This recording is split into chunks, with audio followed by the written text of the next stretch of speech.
was for Apollo 8 to be an Earth orbit test, but the lunar module wasn't ready. And so the decision was made to actually do a circumnavigation of the moon. So that's what actually happened in December of 1968. The engines are on. 4, 3, 2, 1, 0.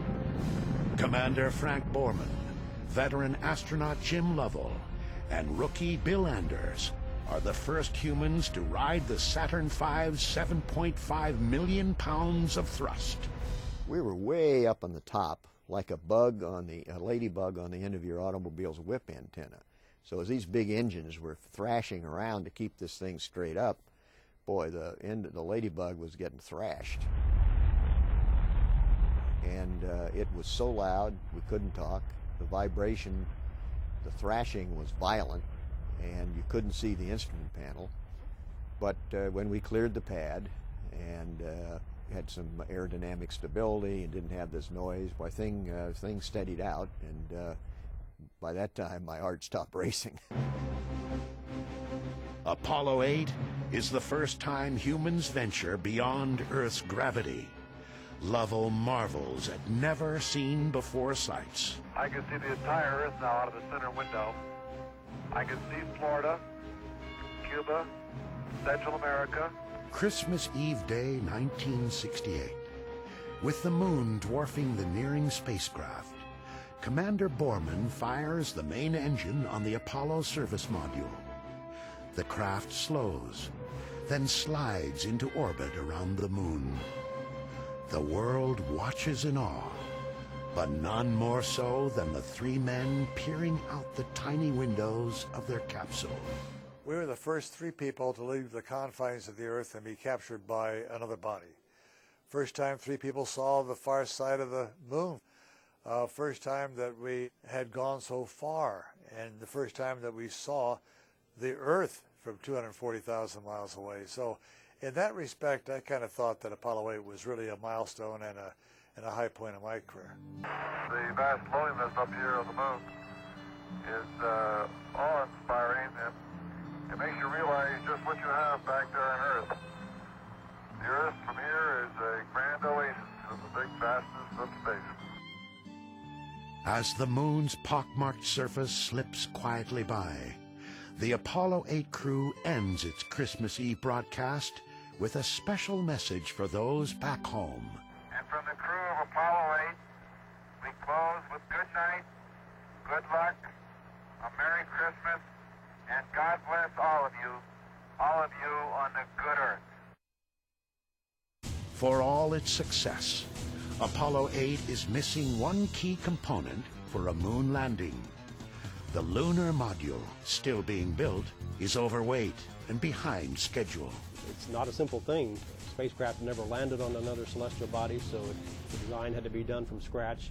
One of the main things you had to figure out was that you had to have a rocket on the ascent stage especially that you had to be 100% sure would work, because you didn't want the two astronauts sitting on the lunar surface and the rocket didn't work. The first LEM is ready for testing in Earth orbit on Apollo 9. The LEM is put through its paces and proves it's ready to go to the moon. With one significant limitation. Still too heavy, the LEM can't land. So Apollo 10, like Apollo 8 before it, will only orbit the moon and test rendezvous the lander with the command module. This is really a rugged planet. As John Young watches from his command module, Charlie Brown, Commander Tom Stafford and LEM pilot Gene Cernan undock Snoopy, their lander that can't. And I was doing backup maneuvers to the attitudes, and if they couldn't do the maneuvers, I would do the maneuvers and hopefully rescue them. But I was always ready in case their vehicle blew up or something to come back without them.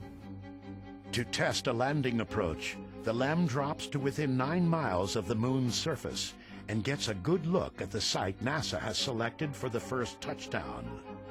Skimming the surface at nearly 3,700 miles an hour, Cernan peers out his window at lunar mountains. We is down among them, Charlie.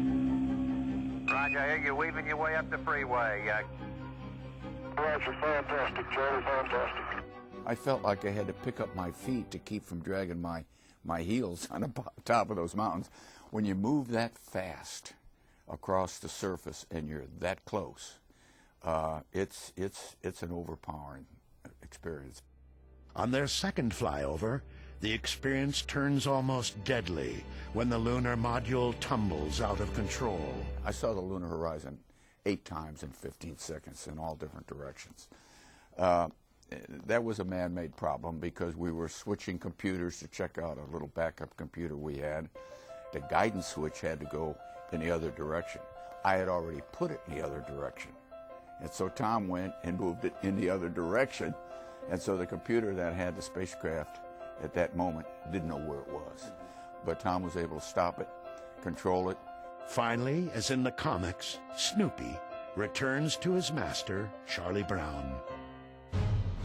Even before Apollo 10 enters lunar orbit, the Apollo 11 spacecraft has been rolled out to the launch pad atop its Saturn V rocket. In less than 2 months, its crew will try and safely set it down on the moon. That's one small step for man.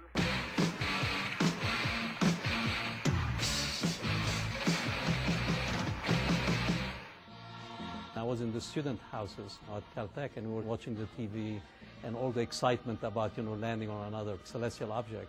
And I had no idea that one day I'll become the director of JPL. But reflecting back on it, I mean, that was really something I remember forever. One giant leap for mankind.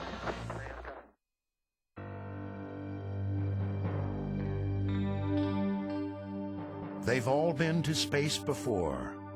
Commander Neil Armstrong on Gemini 8. Command Module Pilot Michael Collins on Gemini 10. Lunar Module Pilot Buzz Aldrin set an EVA record on the final Gemini flight. The morning of July 16, 1969, spectators line the beaches around the Kennedy Space Center. America will attempt to end the space race. Moon fever is rampant. And there was just great excitement, and you could hear lots of people saying, gosh, this is almost, I can't believe that somebody's going to go to the moon. T-minus 15 seconds. Guidance is internal.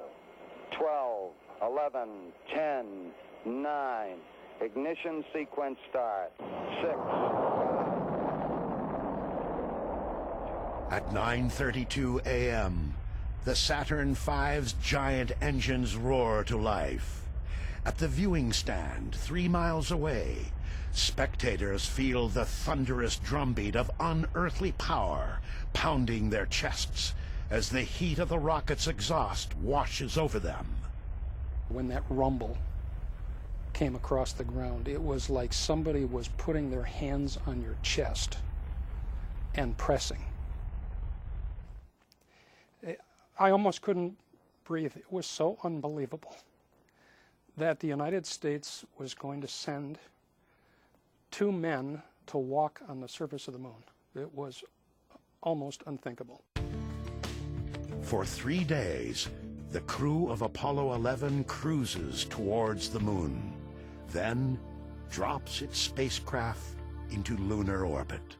I just thought there were so many unknowns that I would have given us about a 50-50 chance of being the first flight to land and return someone safely. With Collins remaining in the command module, Armstrong and Aldrin prepare the LEM and themselves to become the first humans on the moon. Okay, all flight controllers, go for landing. Retro. Go. Righto. Go. Guidance. Go. Control. And go. Telcom. Go. Houston. Go. Roger, copy. Surgeon. Go. Capcom, we're go for landing. Eagle, Houston, you're go for landing, over. But the landing veers from the planned script. As the LEM nears the surface, the onboard computer flashes an alarm the crew doesn't recognize. 1201. 1201. Roger, 1201 alarm. Any one of thousands of technical glitches could abort the landing. But Houston quickly diagnoses the problem as non-critical, an overloaded computer. 1201 alarm. Same type, we're go, flight. Okay, we're go. Same type.